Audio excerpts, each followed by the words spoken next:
পানির কি অবস্থা, মাছ পড়তেছে।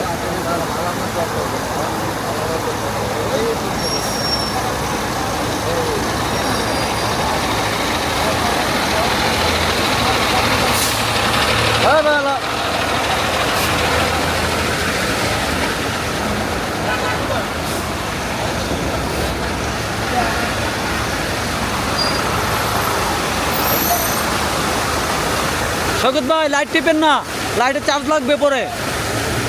এখানে প্রচুর লাইট আছে।